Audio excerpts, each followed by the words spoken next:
Okay, now, let's talk about the traits. Because lots of people say, well, I don't like it when you call me a pleaser.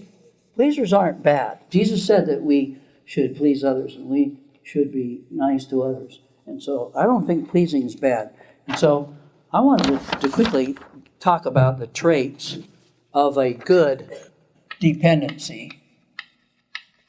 Because when you go to a counselor or a psychologist or to a parent or to a dear friend or a bishop or a priest, you want a good dependency on them and not a bad.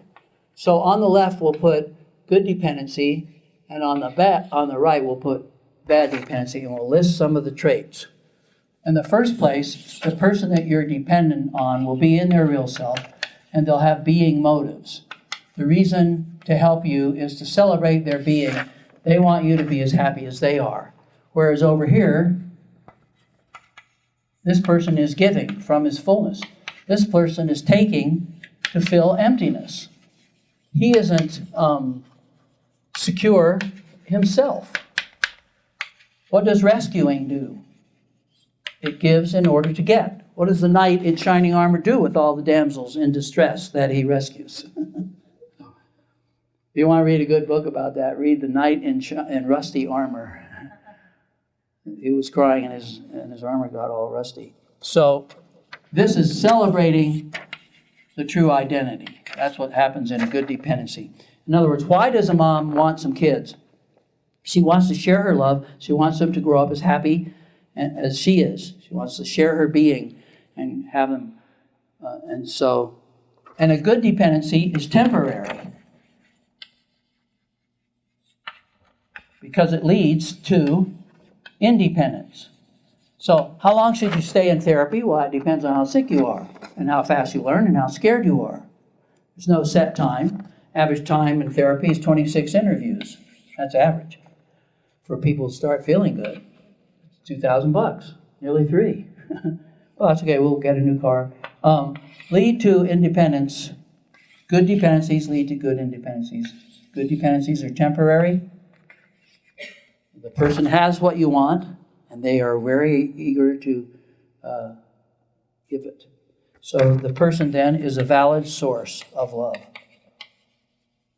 In order to help others, pull others up, you must be standing on higher ground. So the person is a valid source, leads to good independence. It's a temporary thing. The person is healthy, and that is a good dependency. Now, what happens when a bad dependency? This person is trying to get. He gives to get. Over here, this is the bad kind of pleasing, where a person pleases to get something. Whereas over here, good pleasing, there is such a thing as good pleasing. This person is pleasing from her real self to your real self. Pleases your real self, not your negative. It's giving, sharing from your fullness. It's good dependency, that kind of thing. Over here, in this bad one, it's symbiotic. The person will be happy if you get well.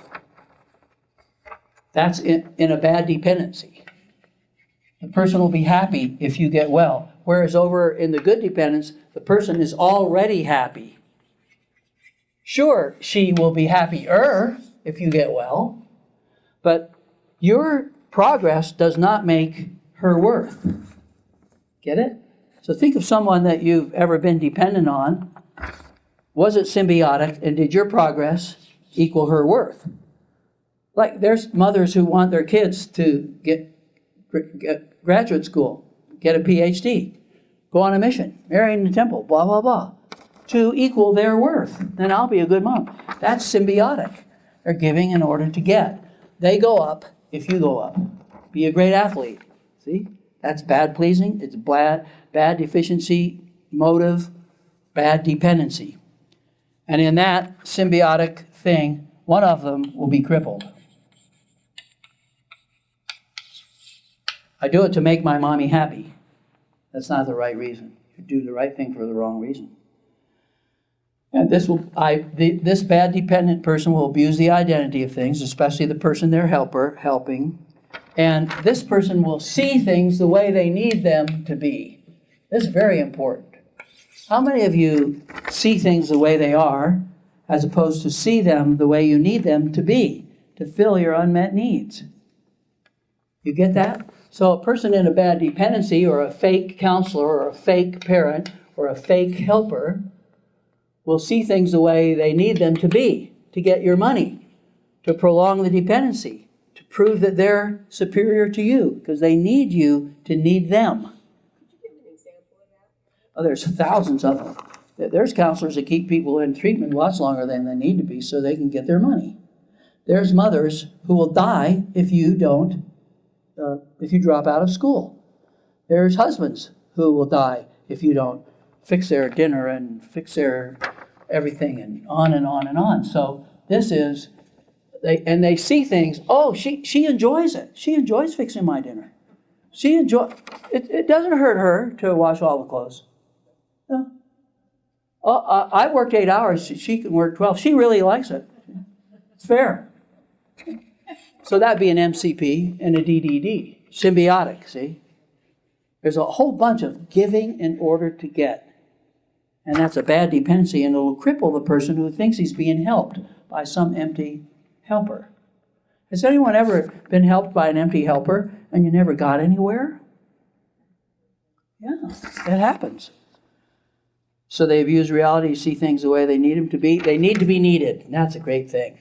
Need to be needed. And these would be like the caretakers who help in order to be important. And Bradshaw says they never really do help you because they can't. They don't have anything to give. Your progress equals their worth. And I remember when I first started shrinking some people, my supervisor was, later on, she was my therapist, and I was playing a tape of one of the first patients I tried, and it was a girl named, it was Melissa, Michigan State University. And this girl had jumped off of a bridge over into the freeway traffic. And she made it. She didn't get killed. And she was in the hospital. They gave her to me as one of my very first patients. And I saw her once or twice. And one night, I was sound asleep. And I woke up screaming, Melissa, don't kill yourself! I'll get an F. My wife, you know what you said, she said. So I wasn't helping her very much because if I didn't get her, I was afraid I'd get an F in internship practice. Don't kill yourself, I'll get an F. Is that awful? I was giving in order to get, I needed to be needed to prove that I was worthwhile. See? So they made me go to therapy for 3 years. But that can happen, that kind of stuff. So watch it when you're in a dependency. And what about this? I need you to need me so I can be. We've had a lot of people finish sentences. I need to be needed because. How many of you ever been rescuers, caretakers? What else do they call them? Doormat pleaser, enabler. See? When you do that, you don't help people's negative. You enable their negative to grow and you reinforce their negative survival skills. There's a lot of shrinks like this. You know, most shrinks, I was talking to a bunch of shrinks one day, and they've had up to 6, 7, 8 patients suicide. And I thank God that I've never had one. And these are the shrinks who don't give out their phone numbers. They don't want the low scum of the earth patients to bother their private life. You're never going to get it well like that. Never. And there's even books about how to choose a therapist, and you should ask the therapist, Dr. So-and-so, you ever had any therapy? I don't need any therapy. Get up and leave right there. If they say, yeah, I had some therapy, well, what did you work on? Or what are you working on today? Well, I used to work on this, but right now I'm practically perfect in every way. P-E-W. Pew, perfect in every way. And then leave. Well, what do you think of sexual abuse? Sexually abused was. No, you just made that up. It's in Freud's theory of, Oedipal complex. Leave and don't pay your bill. Okay, symbiotic. He needs sees things the way he needs them to be. Crippled. All you need is more Prozac. And see ya. Okay, so watch out for bad dependencies. So many people are in bad dependencies. Lots of marriages are bad dependencies. Okay, any questions about good dependencies and bad dependencies? Remember, that person has to have a valid source of what you want. And what do you want? You want knowledge and you want love. You want all the 6 things in your love supplies chart. And if they can't give it, you want understanding, right? You want knowledge. Who would go to a person to learn chemistry and the person who was teaching them didn't know any chemistry? So be sure that it's a valid source and they have what you want. That's really good. Good and bad pleasing. If you were doing good pleasing and someone was mad at you, would you change and please more? No, you'd leave. Because that isn't right. Good pleasing should be appreciated, and you won't get mad if someone doesn't accept it. Okay? Now I want to talk a little bit about this statement. Every rebel has a place where they please, and every pleaser has a place where they rebel.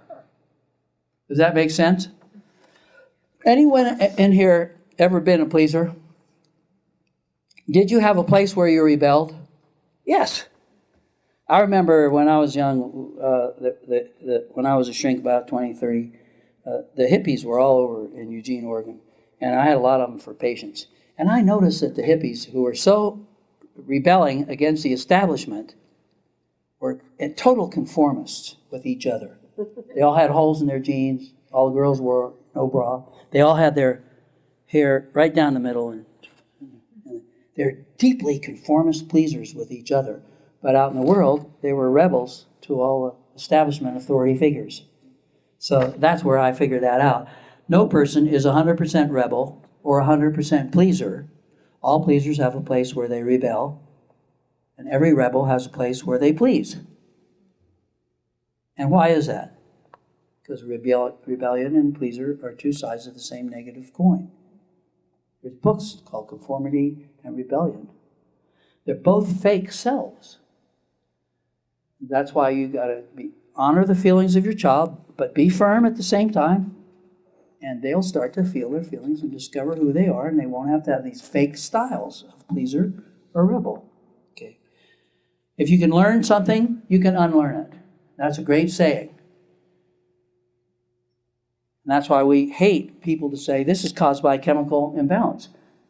I was talking to a guy, telling him I was going to give a speech to an association of 200 or 300 people with same-sex attraction. And he says, well, you know that homosexuality is caused by hormones in the womb before the baby's born. I says, well, I couldn't disagree more. Well, how can you say that? All psychologists should believe it.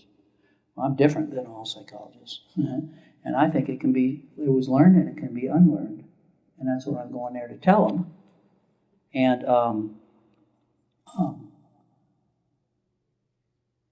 no, he says it's caused by the woman's hormones when she's pregnant. If she has a certain kind of hormone, the kid will turn out to be gay.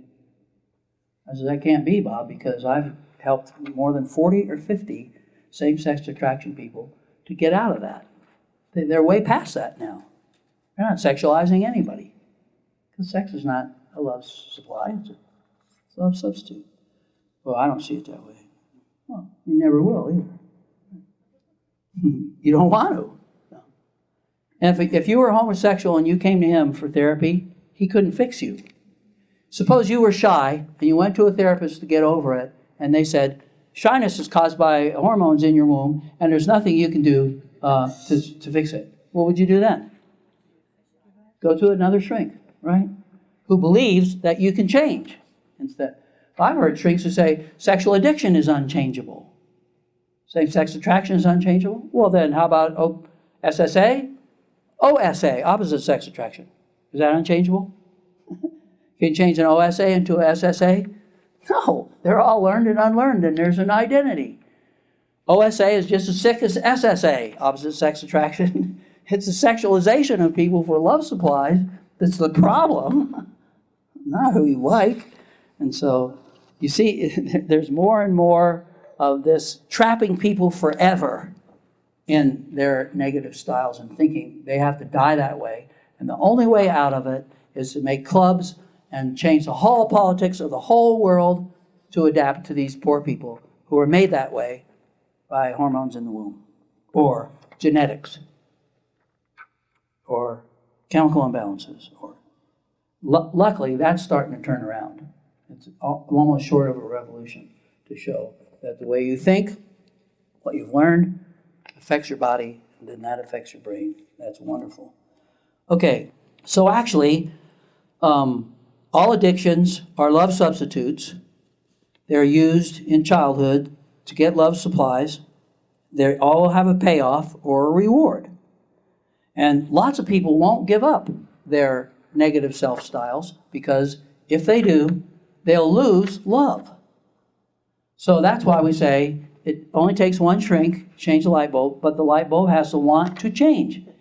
And most of the people, do you know how many Americans have ever been to counseling? 1/3 of Americans have been to counseling. And 70-80% of them, this is Consumers Report study about 5 years ago, thousands of people were interviewed, felt that it helped them a lot. So how many Americans need to go to counseling? 100%. But if only 25 or so go, you see, that's why they won't give up the reward that they have.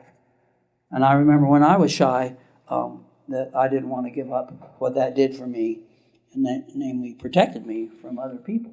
So getting ready to give up your crutch, and we say crutch because if you use a crutch a long enough time, what will happen to your legs? They won't go.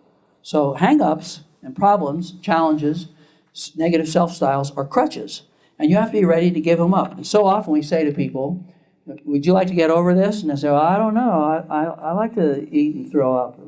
I can have the best of two worlds. I can be skinny, my teeth are falling out, but I can be skinny and eat, and it's wonderful, you know. Well, if you don't want to lose it, I can't help you. So think of all the people who we think they should change, but they don't. Lots of people won't give up temper because it gets power and it gets people afraid of them. It protects you from getting close. Criticism makes you feel superior, and on. They don't want to give it up. So every hang-up has a payoff or a reward, which is what makes it a love substitute. And so by finishing sentences, you can usually find what the payoff is that keeps you in a hang-up.